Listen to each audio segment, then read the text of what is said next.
মুখ্যমন্ত্ৰী হ'ল এইবাৰ তৃতীয়বাৰৰ কাৰণে যদি বিজেপি আহে তেনেহ'লে এজন পিয়ৰ বিজেপি মানুহ মুখ্যমন্ত্ৰী হ'ব আৰু বতাহত শুনামতে সেই মানুহজন মোৰ লগত এতিয়া বহি থকা জনে সঁচানে কথাটো চাওক মই সদায় ঈশ্বৰক প্ৰাৰ্থনা কৰোঁ যে ভগৱান हमको इतना ऊपर मत चढ़ाओ जो हम नीचे ना उतर सको ইমান ওপৰত উঠাই দিব তললৈ যাতে মই নামি আহিব পাৰো তাৰ সুযোগটো নিশ্চয় আপুনি ৰাখিব মইতো এনেকুৱা কথা সোধা নাই যে আপুনি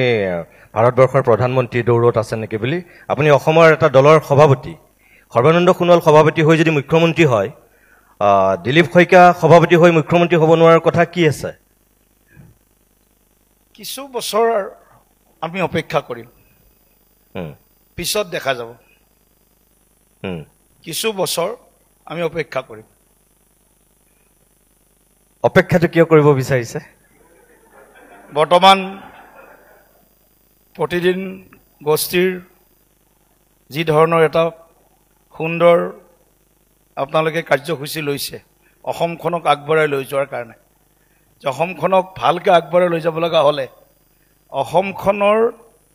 সকলো সমস্যা সমাধান আৰু সকলোবিলাক দিশ যিসকল ব্যক্তিয়ে ভালকৈ জানে মই ইমান ভালকৈ নাজানো এইটো সঁচা কথা আৰু মই ইমান মানে জনা মানুহ নহয় কিন্তু সংগঠনত মই কৰি কাম কৰি মই আজি এইখন হয়তো দায়িত্ব পাবলৈ সক্ষম হৈছোঁ বহুত বেছি মোৰ কোনো তেনেকুৱা লিপচাও নাই কিন্তু কথাটো হ'ল আপোনাৰ প্ৰশ্নৰ উত্তৰটো জনগণেহে দিব পাৰিব এইটো প্ৰশ্নৰ না আপুনি উত্তৰ দিব পাৰিব না আপুনি প্ৰশ্ন কৰিলে সুদুত্তৰ মই দিব পাৰিম অসমৰ জনগণে এইটো প্ৰশ্নৰ উত্তৰ দিব মইতো উত্তৰ দিব নোৱাৰে আৰু মই অসমৰ জনগণে উত্তৰ দিব নোৱাৰে এইটো উত্তৰ আপুনি অলপ দিব পাৰিব আৰু অলপ আপোনালোকৰ অমিত শাহ বা নৰেন্দ্ৰ মোদী বা আপোনালোকৰ দলৰ সভাপতি জাতীয় মানুহবিলাকে দিব পাৰিব অসমৰ জনপ্ৰিয় মুখ্যমন্ত্ৰী কৰ্মদক্ষ মুখ্যমন্ত্ৰী ডক্টৰ হিমন্ত বিশ্ব শৰ্মা ডাঙৰীয়া কিছু বছৰলৈকে অসমৰ মুখ্যমন্ত্ৰী থকাটো প্ৰায় নিশ্চিত গতিকে পিছত আমি এই বিষয়ে আলোচনা কৰিম আজি নাপাতে আৰু নাপাতো আৰু বাৰু এতিয়া কথাটো হ'ল যে 2014 চনৰ পৰা অসমৰ মানুহে বিজেপিক এটা সুকীয়া পৰ্যায়ত গুৰুত্ব দি ৰাজ শাসন কৰিবলৈ সুযোগ আৰু সুবিধা দিছে কি কেন্দ্ৰতে কি অসমতে হওক 16 চনৰ পৰা যিহেতু আপোনালোকে ধাৰাবাহিকভাৱে চৰকাৰ কৰিছে এতিয়া এবাৰ তৃতীয়বাৰৰ কাৰণে সাজু হৈছে আৰু আপুনি কৈছে অলপ দিনৰ কাৰণে বৰ্তমানৰ মুখ্যমন্ত্ৰীগৰাকী মুখ্যমন্ত্ৰী হৈ থাকিব 26ত আপুনি কিমান আত্মবিশ্বাসী আজিৰ দিনত ৰাজ্যিক বিজেপিৰ সভাপতি হিচাপে যে বিজেপি পুনৰবাৰ চৰকাৰ কৰিবই বুলি নিশ্চয় গোটেই বিষয়টো অকণমান আমি ব্যাপক এটা চৰ্চা কৰিব লাগে কিন্তু সময় যিহেতু নাই গোটেই অসমৰ ৰাজনৈতিক যিটো ইতিহাস স্বাধীনোত্তৰ ভাৰতবৰ্ষৰ বা অসমৰ যিটো ইতিহাস 78 বছৰ হ'ল দেশ স্বাধীন 56 বছৰ কংগ্ৰেছে শাসন কৰিছে 10 বছৰ অসম গণ পৰিষদ 2 বছৰ জনতা পাৰ্টি প্ৰায় আৰু 10 বছৰ হ'বৰ হ'লি আমাৰ ভাৰতীয় জনতা পাৰ্টিৰ এটা 56 বছৰ ভাৰ্চেছ 10 বছৰ যদি আপুনি কম্পাৰিজন কৰে এই 10 বছৰত কিন্তু অসমখনৰ যিবিলাক মৌলিক সমস্যা আছিলে অসমত বিগত দশক জুৰি অশান্ত জৰ্জৰী পৰিস্থিতি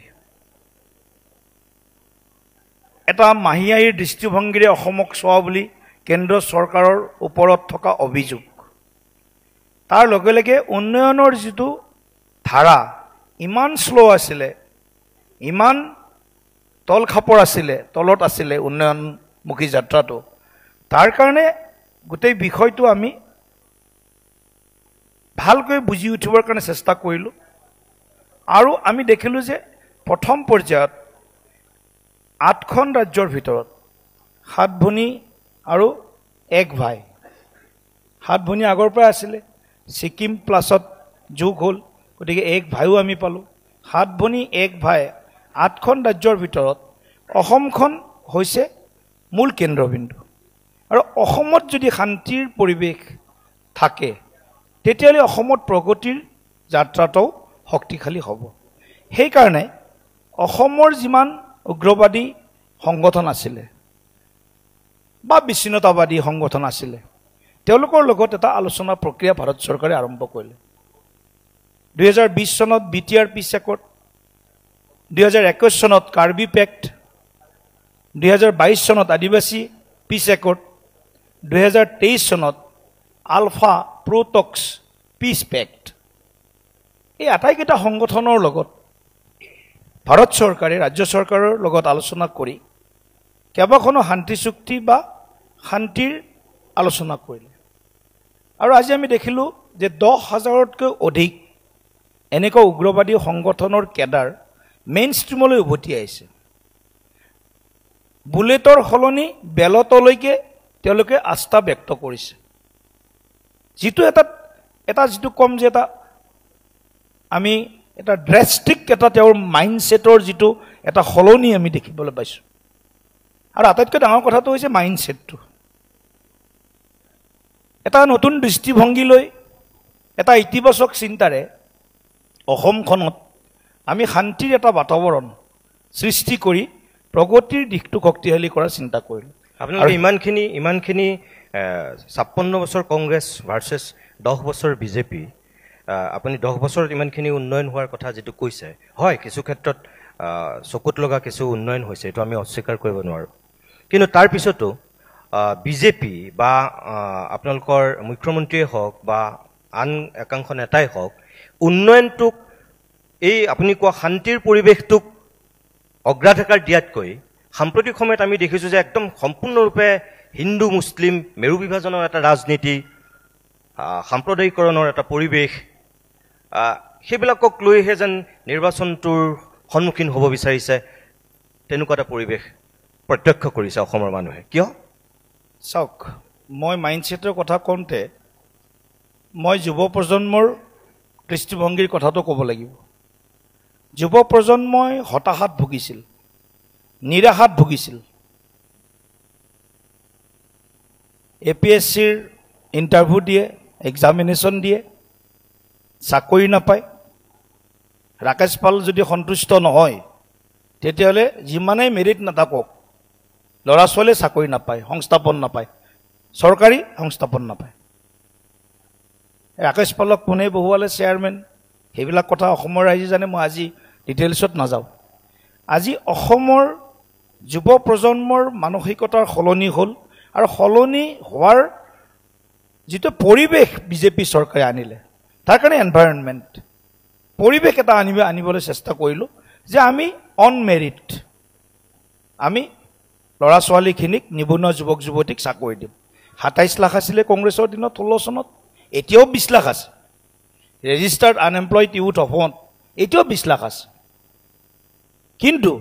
আমি চেষ্টা কৰিলোঁ 1.5 লাখ ল'ৰা ছোৱালীক আমি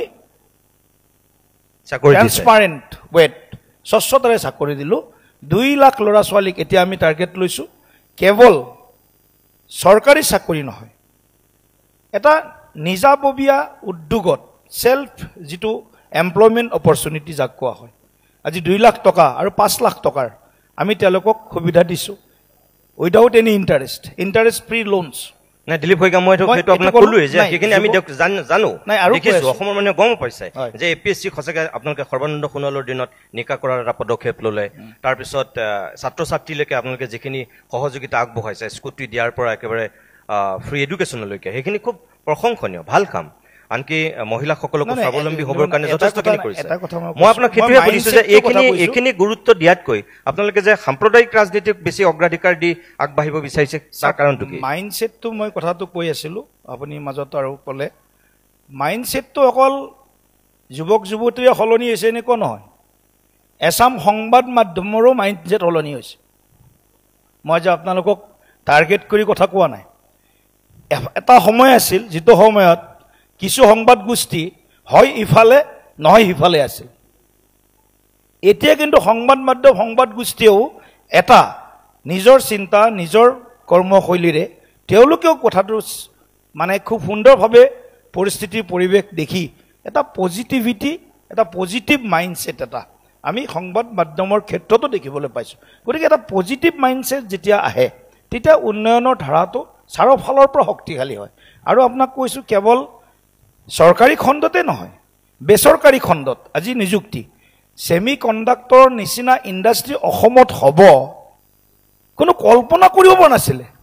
২৭,০০০ কোটি টকাৰ প্ৰকল্প অসমত হ'ব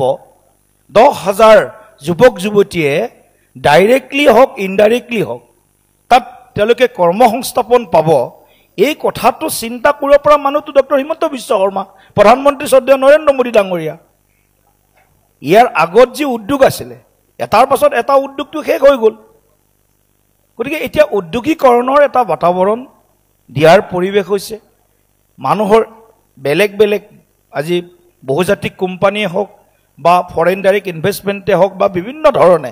মাল্টিনেশ্যনেল কোম্পানীয়ে হওক বা ভাৰতবৰ্ষৰে ডাঙৰ ডাঙৰ উদ্যোগ গোষ্ঠীয়ে অসমখনক ইনভেষ্টমেণ্ট এটা হাব হিচাপে ইনভেষ্টমেণ্ট এটা ৰিজন হিচাপে আজি অসমখনক লৈছে বাছি লৈছে গতিকে এই গোটেই কথাবিলাক এদিনত অহা নাই ইয়াৰ কাৰণে চৰকাৰে চেষ্টা কৰিছে আৰু তাৰ কাৰণে আজি এটা মাইণ্ডছেটৰো পৰিৱৰ্তন হৈছে দৃষ্টিভংগীৰ সলনি হৈছে আৰু লগে লগে উন্নয়নৰ ধাৰাটো শক্তিশালী হৈছে আপুনি কোৱা নিচিনাকৈ কেৱল হিন্দু মুছলমানৰ ৰাজনীতি আমি কৰা নাই এই হিন্দু মুছলমান ৰাজনীতি কৰিব লাগিলে আপুনি ক'ব লাগিব যে খিলঞ্জীয়া মুছলমান আৰু খিলঞ্জীয়া হিন্দুৰ ৰাজনীতি সেইটো বিজেপি কৰিব খিলঞ্জীয়া হিন্দু আৰু খিলঞ্জীয়া মুছলমানৰ ৰাজনীতি মুছলমান মানে আমি সকলো অসমীয়া খিলঞ্জীয়া হিন্দু খিলঞ্জীয়া মুছলমান আমি সকলো অসমীয়া কিন্তু অবৈধ যিসকল আহিছে ইয়াতে ১৯০৫ চনত বংগভংগ হৈছে তেতিয়াৰ পৰা সেই সময়ৰ পাকিস্তান ৭১ চনৰ পিছত বাংলাদেশ আৰ্চৱাইল পাকিস্তানৰ পৰা ময়মনসিং জিলাৰ পৰা যিটো ইয়ালৈ অসমলৈ উত্তৰ পূবলৈ বাংলাদেশীৰ যিটো অবাধ অনুপ্ৰৱেশ হ'ল আজি ১২০ বছৰ পাৰ হৈ গ'ল ১৯০৫ৰ পৰা ২০২৫ ১২০ বছৰত অসমৰ ডেমোগ্ৰাফিক যিটো চেঞ্জ যিটো মহামান্য সুপ্ৰিম কোৰ্টে ১২ জুলাইত ২০০৫ত যেতিয়া IMDT স্কেপ কৰিছে সুপ্ৰিম কোৰ্টৰ ভাৰ্ডিক্ট আছিলে ইটছ এ ডেমোগ্ৰাফিক ইনভেশন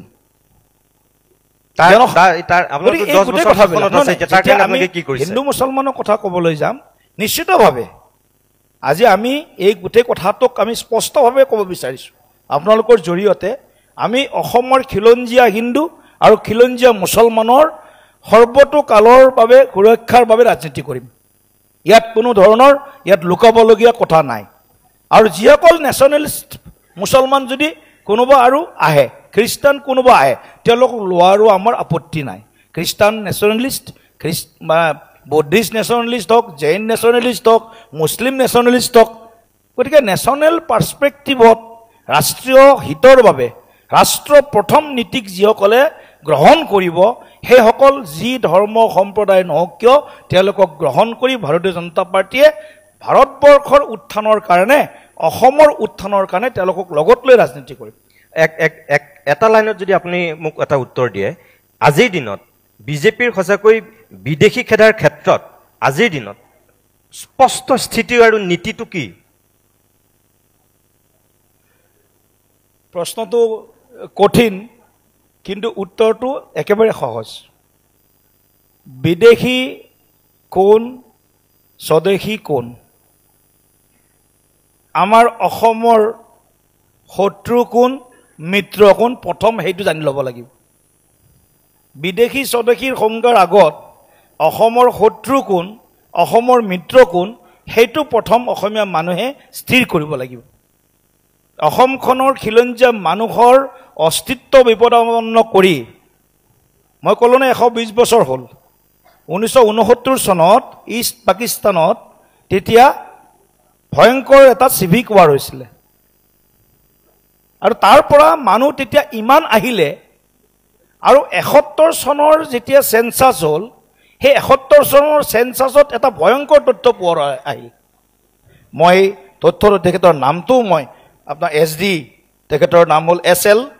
সাগদাৰ্ছে ক'লে 1971ত চিফ ইলেকশ্যন কমিশ্যনাৰ তেওঁ ক'লে যে 1961ৰ পৰা 1971লৈকে মুছলিম ইমিগ্ৰেণ্টছৰ জনসংখ্যা বা মুছলিম অনুপ্ৰৱেশকাৰী জনসংখ্যা 34.98 8% বাঢ়িলে 10 বছৰত মুছলিমৰ জনসংখ্যা মুছলিম মানে মাইগ্ৰেণ্ট মুছলিমৰ জনসংখ্যা 34.98% অৰ্থাৎ 35% বাঢ়িছে 10 বছৰত অসমত গতিকে এইবিলাক তথ্য এইবিলাক আমাৰ তথ্য নহয় বিজেপিৰ তথ্য নহয় এই তথ্য সেই সময়ৰ চিফ ইলেকশ্যন কমিশ্যনাৰে ষ্টেটমেণ্টত দি যোৱা তথ্য গতিকে এনে ধৰণৰ হিন্দু মুছলমানৰ ৰাজনীতি নিশ্চিতভাৱে কোনে কৰে আৰু ইমান বছৰ কোনে কৰিছে কংগ্ৰেছ দলটোৱে অত বছৰ এই সকলক ৰঙা দলিচা পাৰি ৰেচন কাৰ্ড দি ভোটাৰ লিষ্টত নাম সুমুৱাই দি লেণ্ড পাট্টা দি মাটিৰ পট্টা দি অসমক যিধৰণে খোকলা কৰিলে অসমক যিধৰণে ভয়ংকৰ বিপদৰ মুখলৈ ঠেলি দিলে এইটো প্ৰশ্ন কংগ্ৰেছক কৰিব লাগে এই 55-56 বছৰ তোমালোকে যি ভোট বেংকৰ নামত ৰাজনীতি কৰিলা এপিজমেণ্টৰ নামত ৰাজনীতি কৰিলা তুষ্টিকৰণৰ নামত সেই প্ৰশ্নটো কংগ্ৰেছক কৰিব লগা প্ৰশ্ন আপুনি ফুল মানুহক প্ৰশ্ন কৰিলা খালি গৌৰৱ গগৈক আপুনি এইটো প্ৰশ্ন কৰিব লাগে হয় মই আপোনাক এইটো কৈছো যে গৌৰৱ গগৈ সুধিবলগীয়াখিনি কালি সুধিছো কিন্তু আজি আপুনি ৰাজ্যিক বিজেপিৰ সভাপতি হিচাপে বিজেপিৰ যিটো স্থিতি মইতো বিজেপিৰ সভাপতিগৰাকীকে সুধিম দিয়কচোন গৌৰৱৰখিনি কালি হৈ গৈছে এতিয়া মোক আপুনি কওক যে 16 মেৰ পিছত তালি টোপোলা বান্ধাৰ কথা প্ৰধানমন্ত্ৰীয়ে তেতিয়াই কৈছিল তেখেত প্ৰধানমন্ত্ৰী নৌ হওঁতেই তাৰপিছত এনআৰচিৰ কথা গৃহমন্ত্ৰীৰ পৰা ধৰি সকলোৱে ইয়াতো ক'লে সংসদতো ক'লে 10 বছৰ হৈ গ'ল এতিয়া আপোনালোকৰ ইয়াত বিজেপিৰ চৰকাৰ কেন্দ্ৰত 15 বছৰ হ'ল যিটো বিদেশী খেদিবৰ কাৰণে যিটো প্ৰকৃত পথ যিটো প্ৰক্ৰিয়া কি কেন্দ্ৰীয় চৰকাৰ কি ৰাজ্য চৰকাৰ অকল বিদেশীক লৈ ৰাজনীতিয়ে কৰি থাকিব নে সেই সদিচ্ছা আন্তৰিকতা দেখুৱাই সেই পথটো যিখন বাংলাদেশৰ লগত যিখিনি কথা পাতিব লাগিছিল আজিলৈকে পাতিলে নে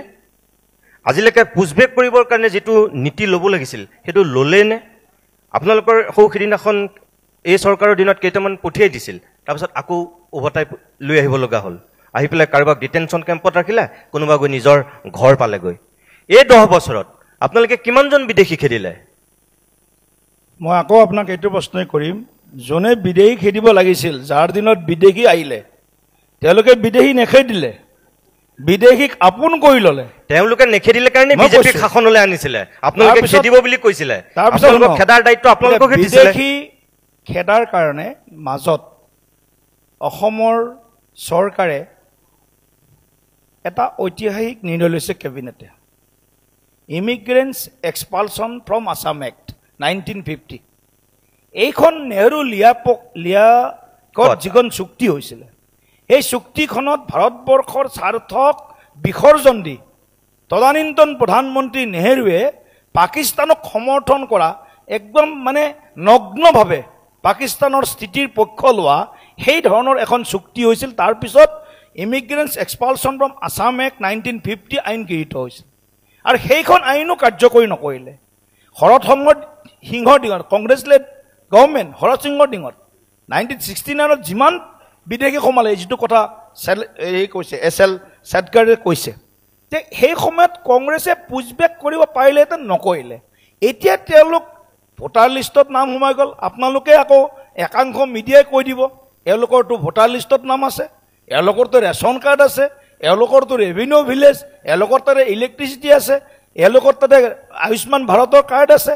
একাংশ অসমৰ সেইকাৰণে মই প্ৰশ্নটোৰ উত্তৰ আৰম্ভণিতে দিব খুজিছোঁ যে অসমীয়া মানুহে ঠিক কৰিব লাগিব অসমৰ শত্ৰু কোন অসমৰ মিত্ৰ কোন সেইটো যদি স্পষ্ট হয় তেতিয়া বিদেশী খেদাটো সহজ হ'ব কিন্তু যেতিয়ালৈকে দুমোজাত থাকিব আমাৰ শত্ৰু কোন বুজি নাপায় চিনি নাপায় আমাৰ মিত্ৰ কোন বুজি নাপায় চিনি নাপায় তেতিয়ালৈকে এই সমস্যাটোৰ সমাধান নাই কিন্তু অসম চৰকাৰে শেহতীয়াভাৱে DC সকলক এই অধিকাৰ দিছে 10 দিনৰ ভিতৰত যদি কাৰোবাৰ সন্দেহযুক্ত মানুহ যদি বাংলাদেশী বুলি বা অন্য দেশৰ বুলি প্ৰমাণিত হয় তেতিয়াহ'লে তেওঁলোকক নোটিছ চাৰ্ভ কৰি তেওঁলোকক যোন ৰাষ্ট্ৰৰ পৰা তেওঁলোক আহিছে তালৈ প্ৰেৰণ কৰিব পৰা ব্যৱস্থা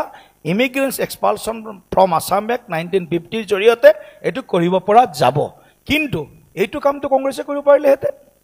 কংগ্ৰেছৰ মই আপোনাক বাৰে বাৰে কৈ আছো নাই হয় মই কৈছো মানে কংগ্ৰেছে নকৰা কাৰণে বিজেপিক মানুহে বিশ্বাস কৰিছিলে 16 মেৰ পিছত তালি টোপোলা বান্ধি যাব লাগিব বুলি নৰেন্দ্ৰ মোদী অসমত যেতিয়া কৈছিল অসমৰ মানুহে বিশ্বাস কৰিছিল যে এবাৰ হয় গুৱাহাটী নহয় ৰঙামাটি হ'ব তাৰমানে বিজেপিৰ দিনত এনেকুৱাকৈ ভাবিছিল। তাৰপিছত সৰ্বানন্দ সোণোৱাল জাতীয় নায়ক আপোনালোকে মুখ্যমন্ত্ৰী প্ৰক্ষেপ কৰিছে, তেওঁক বিশ্বাস কৰিছে, তেওঁ মুখলৈ চাই যে ইমান দিন তেওঁ আচুৰ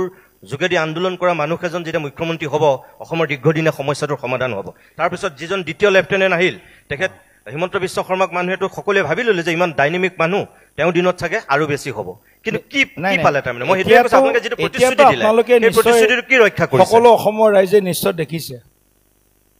এটা ডাঙৰ বিষয় আছে, সেইটো ডিছকাশ্যন কৰিব লগা আছে। সেইটো হ'ল district immigration, district to district immigration. মই কৈছোঁ এইটো প্ৰথম যদি অলপ বন্ধ কৰিব পৰা যায়, বৰপেটাৰ মানুহে গৈ গোলাঘাটত থাকে, বৰপেটাৰ মানুহে গৈ তিনিচুকীয়াত থাকে, তিনিচুকীয়াতকৈ আমি বৰপেটাৰ মানুহ, গোলাঘাটতকৈ আমি দৰঙৰ মানুহ। এই বস্তুটো বিষয়টো খুব গুৰুত্ব সহকাৰে অসম চৰকাৰেও নিশ্চয় চিন্তা কৰিব লাগিব পৰৱৰ্তী সময়ত, যে ডিষ্ট্ৰিক্ট যিটো ইমিগ্ৰেশ্যন হৈ আছে এইটো ক'ৰবাত কিবা এটা মেকানিজিম, কিবা এটা আইনৰ ব্যৱস্থাৰ জৰিয়তে এইটো বন্ধ কৰিব পাৰে নেকি? ধুবুৰীত আছে ধুবুৰীতে থাকক, ভৰ্তি হৈ থাকক। দিলীপ শইকীয়া ডাঙৰীয়া, গোৱালপাৰাত আছে গোৱালপাৰাত থাকক। পিছত আমি যেতিয়া আপুনি কোৱা নিচিনাকৈ যেতিয়া আমাৰ ভাৰত চৰকাৰ বাংলাদেশ চৰকাৰৰ লগত পেক্ট হ'ব, ট্ৰিটি হ'ব, তেতিয়া আমি গোটেই কথাখিনি সুন্দৰভাৱে কৰিব পাৰিম। বাংলাদেশ চৰকাৰৰ লগত সেই ট্ৰিটি কেতিয়া হ'ব? হ'ব 15 বছৰ হ'ল, মানে বিজেপি চৰকাৰ 15 বছৰ হ'ল দিল্লী। চবতে সময় লাগিব নিতুমণিদা। আপোনালোকো এদিনত আহি আজিৰ এই অৱস্থা পোৱা নাই। প্ৰতিদিন গোষ্ঠীয়েও আজি কিমান বছৰ সংঘৰ্ষ কৰিছে, সংগ্ৰাম কৰিছে। আজি প্ৰতিদিনক ভাৰতবৰ্ষৰ বিশ্বৰ আজি সকলো মানুহে প্ৰায় বেছিভাগ মানুহে জনা হ'ল প্ৰতিদিন গোষ্ঠী। কিন্তু আমাৰ যিটো কাম, প্ৰথম মই কথাটো কৈছোঁ, এই যিটো অসমীয়া মানুহখিনিৰ জাতি জনগোষ্ঠীৰ মাজত একতাটো আৰু শত্ৰু মিত্ৰ কোন, এইটো যদি ঠিক কৰিব পৰা যায়, নিশ্চিতভাৱে আজি উজনি অসমতো তাৰ ভাইব্ৰেশ্যন দেখিব পোৱা যাব। লৱাৰ আছামততো কথাই নাই, লৱাৰ ওচৰত অলপ অলপে আছে, ধুবুৰীত অকণমান আছে। এতিয়া আমিতো মাইনৰিটি, ধুবুৰীতো আমি মাইনৰিটি ষ্টেটাছ পাব লাগে, খিলঞ্জীয়া হিন্দু মানুহে, খিলঞ্জীয়া মুছলমান মানুহে। মই আপোনাক এইটো কথাহে আৰম্ভ কৰিছিলোঁ যে বিজেপি বিদেশী খেদাটো এইটো কোনো ৰাজনৈতিক দলৰো ইছ্যু হ'ব নালাগে। ইছ্যু মানে কি আৰু এইটো চলাই থাকিব, এইটোলৈ ৰাজনীতি কৰি থাকিব, কোনো ৰাজনৈতিক দলৰ হ'ব নালাগে। কিন্তু ইয়াৰ এটা ক'ৰবাত ফুল ষ্টপ, ক'ৰবাত let us start from one point. আমি এইটো আৰম্ভ কৰিছোঁ। ইমিগ্ৰেণ্টছ এক্সপালশ্যন এক্ট, আজি যিটো অসমত ভয়ংকৰ মাটি দখলৰ ঘটনা, অকল মাটি দখল, আমি সকলোৱে জানো প্ৰথম লাভ জিহাদ চলিছে। হিন্দু ছোৱালীক প্ৰেমৰ চলনাৰে তেওঁলোকে লাভ জিহাদত ফচাই লয়, বহুত কেছ হৈ আছে থানাত। লাভ জিহাদৰ পিছত লেণ্ড জিহাদ, লেণ্ড জিহাদৰ পিছত এতিয়া নতুন এটা জিহাদ আৰম্ভ হৈছে, ভোট জিহাদ। মই এই কথাবিলাক কেতিয়া বুজিব অসমীয়া মানুহে? এই কথাবিলাকৰ ওপৰত চৰ্চা হওক, ভাল বেয়া দুইটা আলোচনা হওক। যদি মিছা লাভ জিহাদ মিছা, যদি লেণ্ড জিহাদ মিছা মিছা, যদি ভোট জিহাদ মিছা মিছা, চৰ্চা হওক, আলোচনা হওক। মই একেবাৰে শেষৰ ফাললৈ আহিছোঁ, খুব আপুনি মোক পোনপটীয়াকৈ এটা উত্তৰ দিয়কচোন। এই যে যিখিনি প্ৰতিশ্ৰুতি দিয়া হৈছিল ক্লজ 6 ৰূপায়ণ কৰাৰ ক্ষেত্ৰত, 6 জনগোষ্ঠীৰ জনজাতিকৰণ কৰাৰ ক্ষেত্ৰত,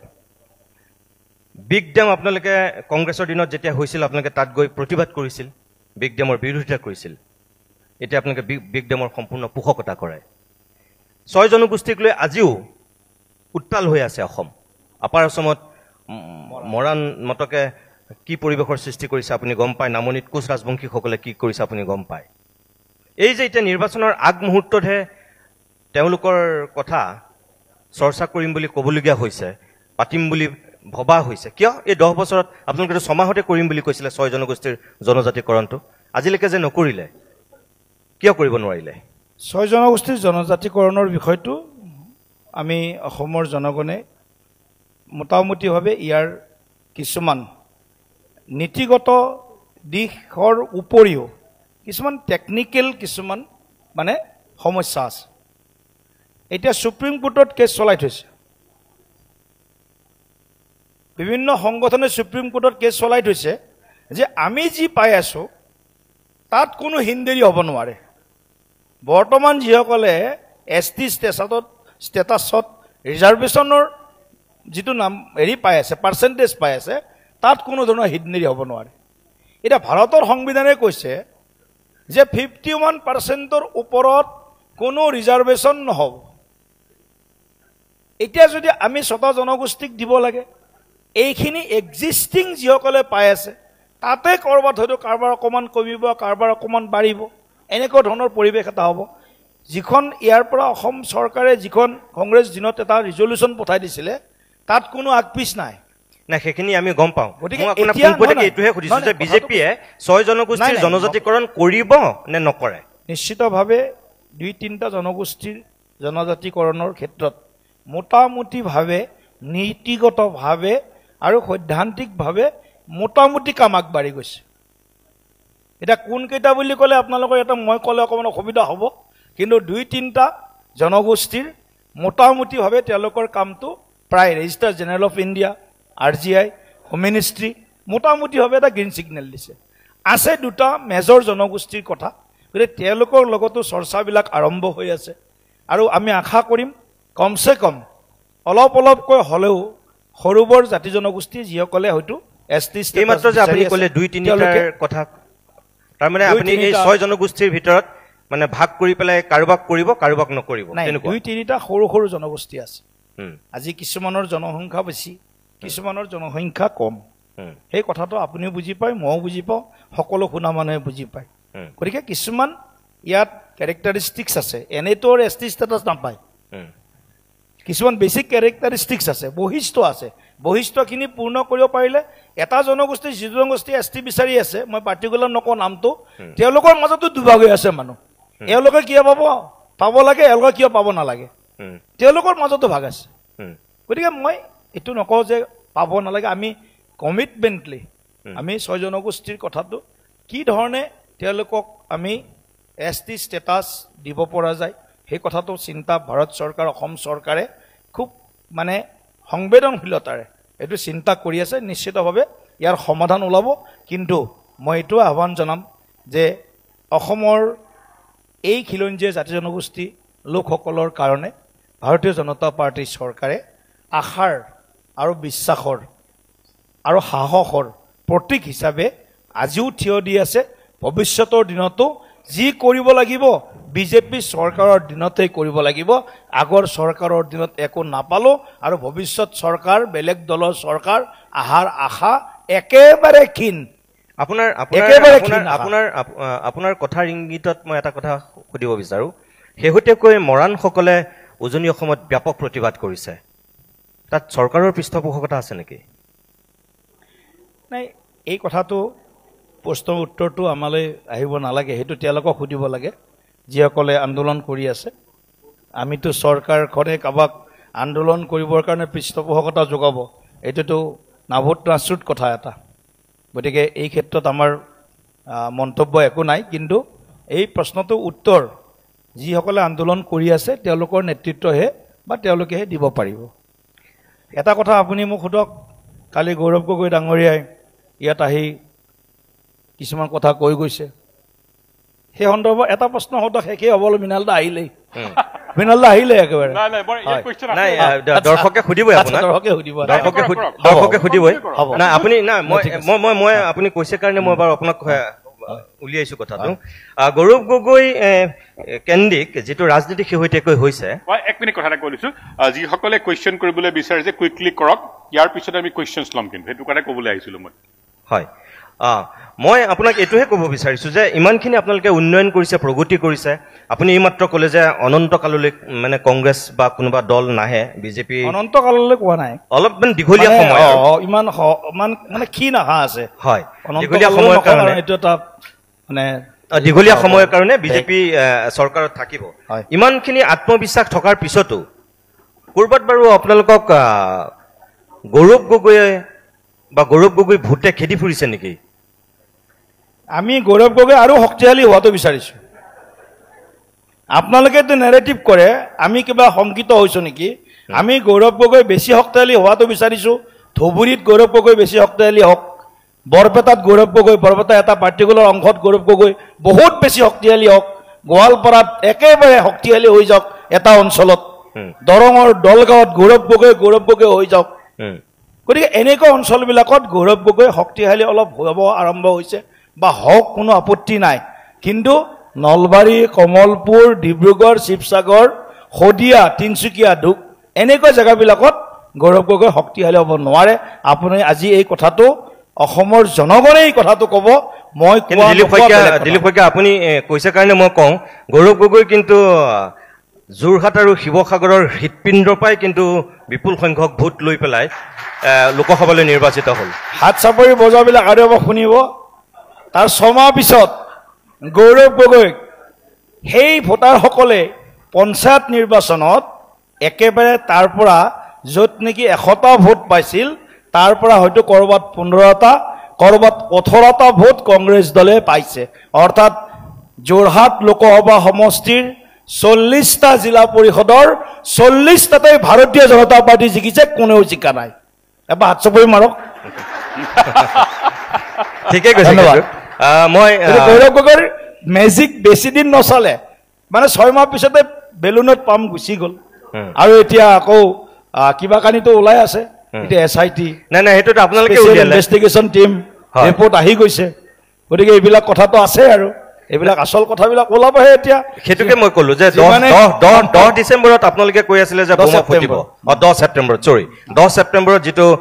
বোমা ফুটিব বুলি কৈ আছিল, ৰাজনৈতিক ধুমুহা আহিব বুলি কৈ থকা হৈছিল। স্বয়ং মুখ্যমন্ত্ৰীয়েও কৈছিল, আপোনালোকেও কৈছিল,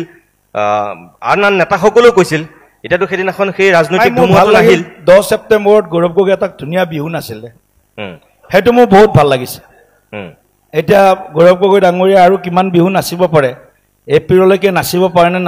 নোৱাৰে, সেইটো অসমৰ ৰাইজে সিদ্ধান্ত ল'ব। কিন্তু এপ্ৰিল বিহুৰ আগত গৌৰৱ গগৈ কিছুমান নতুন নতুন ভাল খবৰ পাব, এইটো নিশ্চিত। 10 ছেপ্টেম্বৰত সেই ৰাজনৈতিক SIT প্ৰতিবেদন দিছে, মুখ্যমন্ত্ৰী ডাঙৰীয়াও কৈছে এইটো কেবিনেটত ডিছকাশ্যন হ'ব। কেবিনেটত ডিছকাশ্যন নোহোৱালৈকে আমিও একো ক'ব নোৱাৰোঁ, কাৰণ SITত বা কি আছে আপুনিও নাজানে, ময়ো নাজানো। কিন্তু গৌৰৱ গগৈ কালি বৰ ডাঙৰ এটা তেওঁ কথা এটা কৈ গ'ল, যিটো কথা তেওঁ কৈ হয়তো তেওঁ খালত পৰিল নে জালত পৰিল মই নাজানো, কিন্তু খালত বা জালত ক'ৰবাততো পৰিছে, ক'ৰবাত পৰি গৈছে। তেওঁৰ শ্ৰীমতীক বোলে SITয়ে জেৰা কৰিছে, আমি গমেই পোৱা নাছিলোঁ। গতিকে জেৰা যদি কৰিছে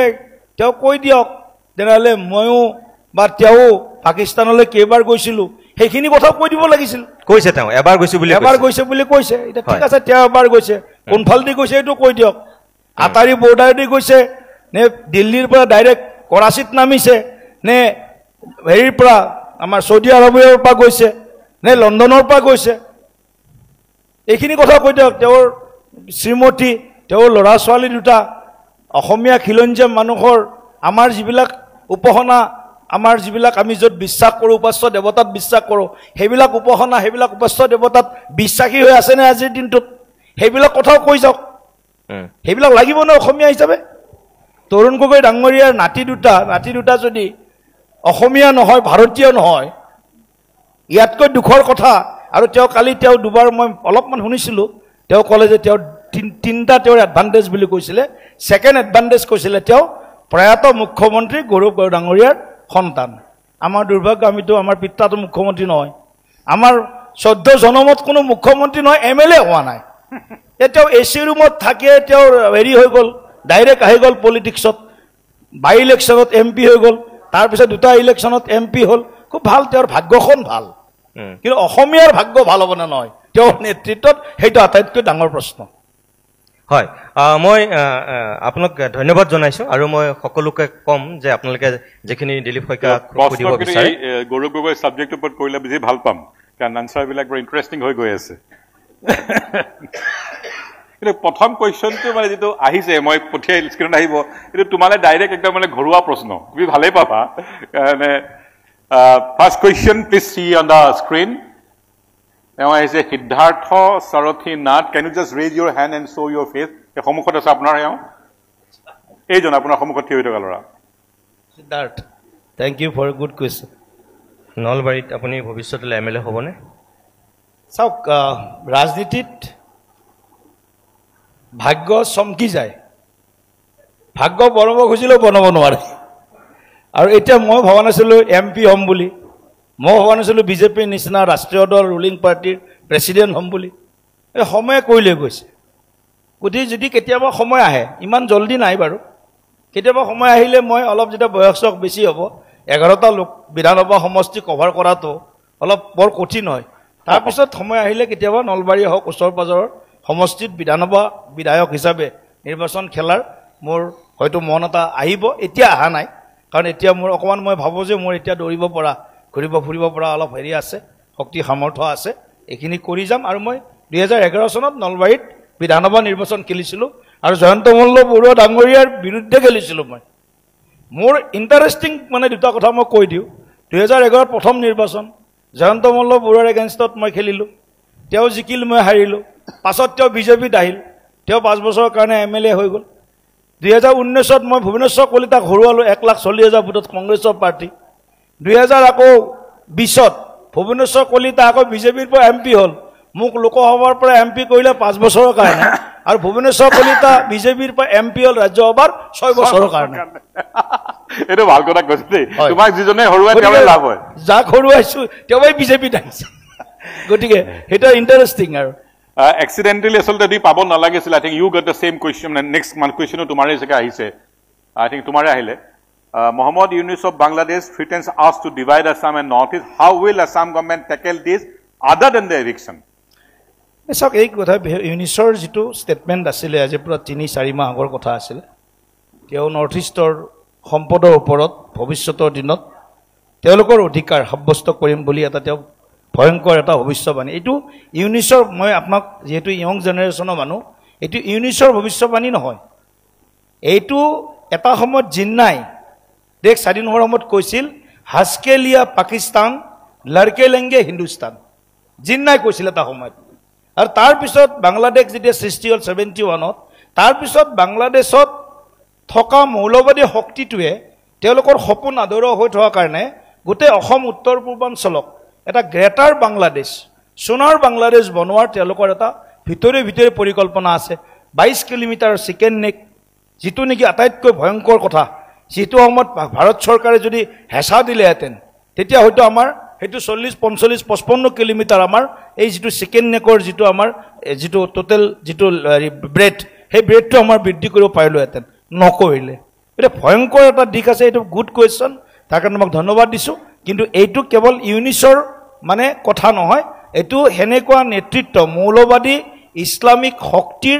এই ধৰণৰ পৰিকল্পনা এটা আছে অসম উত্তৰ পূৰ্বাঞ্চলৰ ভৱিষ্যতৰ দিনত কেনেকৈ ভাৰতবৰ্ষৰ মানচিত্ৰৰ পৰা ইয়াক কাট কৰি কিনে এখন বেলেগ এখন সোণাৰ বাংলা হক বা গেটাৰ ইসলামিষ্ট মনৰ যেটো পৰিকল্পনা সেই পৰিকল্পনাৰ ভিতৰুৱা তেওঁলোকৰ মনৰ বিষয়টো ইউনিছৰ মুখেৰে প্ৰকাশ হৈছে Next question on the screen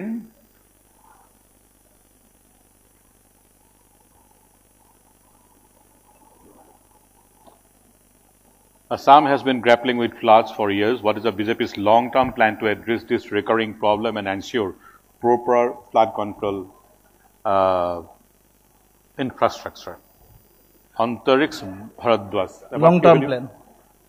Antarix, this is to 50s or পৰা অসমত মথাউৰি বন্ধা আৰম্ভ হৈছে 1950s 50 চনত যেতিয়া বৰ ভূমিকম্প হৈছিল অসমত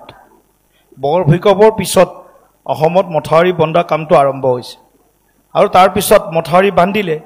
কিন্তু মথাউৰিবিলাকৰ ৰিপেয়াৰ নহল সময়ে সময়ে মথাউৰি সবৰে জীৱনৰ যেনেকৈ লাইফ স্পেন আছে মানুহৰ জীৱনৰ তেনেকৈ একোটা অনুষ্ঠান একোটা ইনফ্ৰাষ্ট্ৰাকচাৰ লাইফ স্পেন থাকে কিন্তু মথাউৰিৰ যেটো মাজে মাজে তাৰ এৰি কৰিব লাগিছিল তাৰ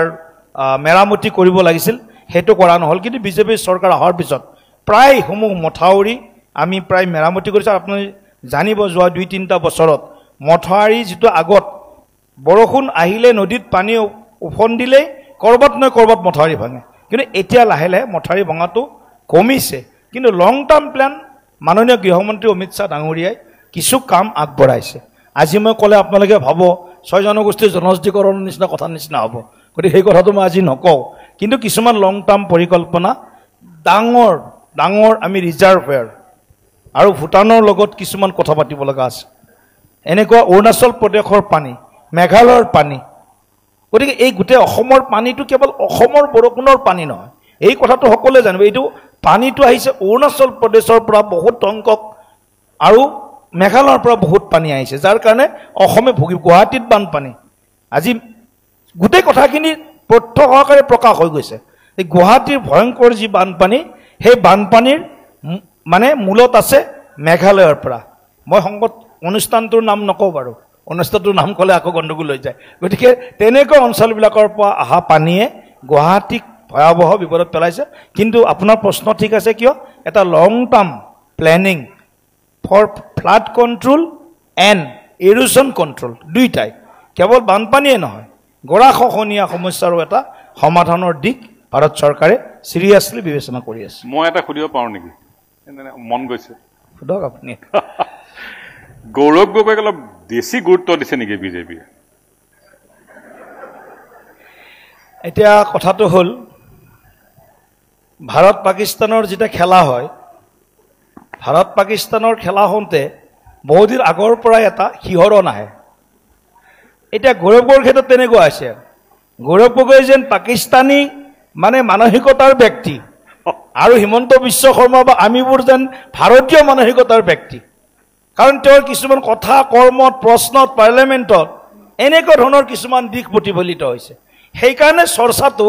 অট'মেটিকেলি মানুহে নকলেও, মানে আপোনালোকেও আমি নাম নকলেও আপোনালোকে আকৌ টানি লৈ আহে বিষয়টো। গতিকে সেইকাৰণে চৰ্চাটো বেছি আছে। আদাৰৱাইজ হিমন্ত বিশ্ব শৰ্মা ডাঙৰীয়াক বা সৰ্বানন্দ সোণোৱাল ডাঙৰীয়াক প্ৰত্যাহ্বান জনাব পৰা শক্তি, সামৰ্থ্য গৌৰৱ গগৈৰ কোনো কালে নাছিল, আজিও নাই, ভৱিষ্যতৰ দিনতো নাহিব। ধন্যবাদ। That's from my side. Nitumoni, মই শেষ কৰিব বিচাৰিছোঁ। আপোনালোকক এটা কথা কওঁ যে দিলীপ শইকীয়া ৰাজ্যিক বিজেপিৰ সভাপতি হোৱাৰ পিছত এতিয়ালৈকে ক'তো সাক্ষাৎকাৰত বহা নাছিল। যোৱা এই 9 মাহত আমি বহুতবাৰ বিচাৰি আছিলোঁ, তেখেত বহা নাছিল, আৰু এইটোৱে তেখেতৰ প্ৰথমটো সভাপতি হিচাপে সাক্ষাৎকাৰ। গতিকে আপোনাক শেষত অভিনন্দনো জনাইছোঁ, শুভেচ্ছাও জনাইছোঁ। আপুনি গৌৰৱ গগৈ মুখ্যমন্ত্ৰীৰ পুতেক কাৰণে বহুত সুযোগ আৰু সুবিধা পাই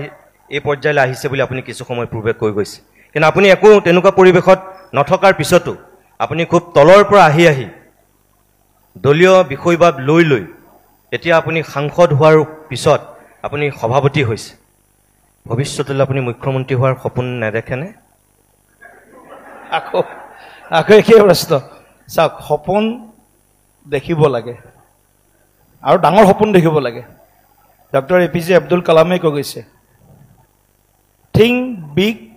ড্ৰিম বিগ, ডাঙৰকৈ ভাবা আৰু ডাঙৰ সপোন দেখা। কিন্তু মুখ্যমন্ত্ৰী বা প্ৰধানমন্ত্ৰী হোৱাটোৱে ডাঙৰ সপোন নহয়। আপোনাৰ মুখ্যমন্ত্ৰী হোৱাৰ সপোন আছেনে নাই, মই সেইটো সুধিছোঁ। মই এইটো কথাই কৈছোঁ, এইটোৱে একমাত্ৰ সপোন নহয়। অসমৰ জনগণৰ সেৱাৰ কাৰণে, স্বদেশ আৰু স্বজাতিৰ কাৰণে মোৰ জীৱনত যিখিনি মোৰ সময় আছে, সেইখিনি কেনেকৈ আৰু ইয়াক মানে সৎ ব্যৱহাৰ কৰিব পাৰোঁ, সেইটোহে মোৰ প্ৰধান আৰু মানে মুখ্য লক্ষ্য। মই সেইটোকে ক'লোঁ। আপুনি সাংসদ হৈছে, সাংসদ হোৱাৰ পিছত আৰু বহুত ওপৰলৈ যাবলৈ মন যাব, প্ৰধানমন্ত্ৰী হ'বলৈ মন যাব, কিবা কিবি ঢেৰ হ'বলৈ মন যাব। কিন্তু আপুনি অসমৰ বিজেপিৰ সভাপতি হিচাপে সুধিছোঁ, সভাপতি হোৱাৰ পিছত কি হ'বলৈ মন যাব অসমত? মই ক'লোঁ দেখোন, আপুনি যদি মোক আজি মুখ্যমন্ত্ৰী